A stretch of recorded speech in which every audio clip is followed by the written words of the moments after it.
there's a decision point tonight in a cabinet meeting whether to extend or not to extend. Obviously, the position of OCTA 3 weeks ago, the position it has continues to have today, is that we should have at least a 2-week period of ECQ where we have strict mobility restrictions. But given where we are now, and this is where I think the presentation of both Professor David and the hospital model that has been largely accurate, that was developed by Father Nick and Mike T, coming to fore, no? And that is that we need to have, we're recommending that the ECQ be extended. If it can be extended, we're suggesting 2 weeks, no? Why? Because it's not clear at all. I think it's crystal, no, to everyone that based on the data, neither the R is going down significantly, okay, and neither is hospital utilization also going down significantly. So the argument is, given where we are, we need an extension of the ECQ, and we're suggesting maybe a consideration of this or of this for at least 2 weeks, no?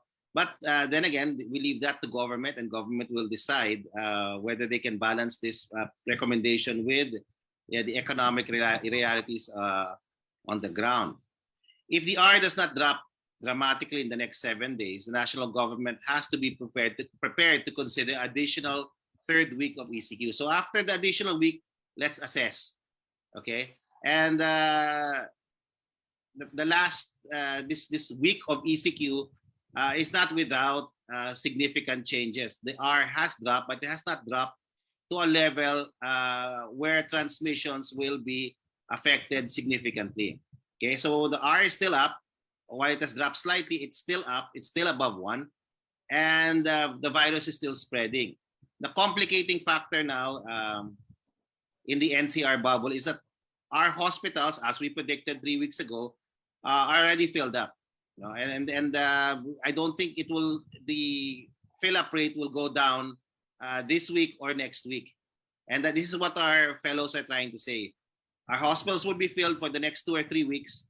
What do we do about it? And our suggestion is we extend the ECQ and find ways, no, to augment capacity here, whether it's in actual beds, ventilators, okay, and equipment, to the most important element of our hospital system, which is nurses and doctors. Okay, we urge the national government to establish an exit strategy from the ECQ that will sustain the anticipated drop in R.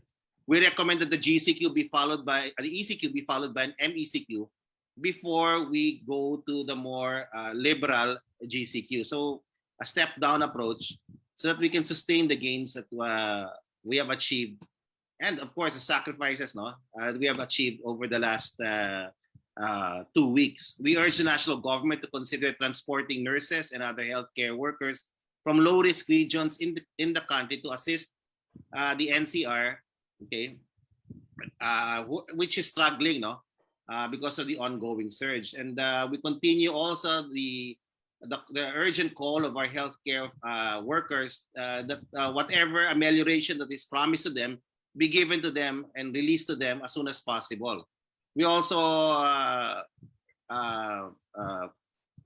echo the position of our nurses and doctors that they need billeting, no? They need places to stay nearby the hospitals so that it will be easy for them to go to work, okay, and to support efforts to treat our patients in the hospitals which they are working in, which are all already filled up. So government has to find a way, together with the private sector, to find a way to get billeting or places to stay for our doctors and nurses. Okay, so we echo all of those positions, including, of course, the need for our nurses, no, to be paid, no, whatever amelioration is still supposed to be given to them. The surge should not stop our government from providing all of these necessary payments to our doctors and nurses, and of course to provide support for the doctors and nurses that they will be borrowing from the adjacent regions, no, where there is no surge. Okay. We urge the national government we also urge the national government and our LGUs to accelerate their efforts to build isolation and quarantine facilities to alleviate the pressure on our hospitals. We believe, together with the DOH, no, that mild and recovering COVID patients, the majority of whom comprise the surge in cases we have today, can be attended in these facilities. No? So the more quarantine facilities we build during this next week or two, or identify places, no, where we can convert into quarantine facilities, that can be schools, that can be other facilities in the healthcare system, then we should do so, no, to relieve the pressure on our hospitals. The position is very clear. We are together with the DOH, where we support the position of the DOH for an extension of the MECQ. In fact, we believe, given where we are now, we might need more. Okay, but after a week of extension, let's assess. And it is our belief that we'll need more time to get through this surge, unlike the last surge that we went through last year. We will need more time with more restrictive mobility restrictions, no, for some time more. And that premature opening, okay, to GCQ might make us lose the gains, no, that we have achieved so far, and maybe even complicate the situation. We'd like to add one more recommendation, and that is that we agree with the Department of Health that we should continue to accelerate vaccination, especially of our healthcare workers. Let's continue the vaccination effort, and let's accelerate it even more during this time of ECQ. Thank you.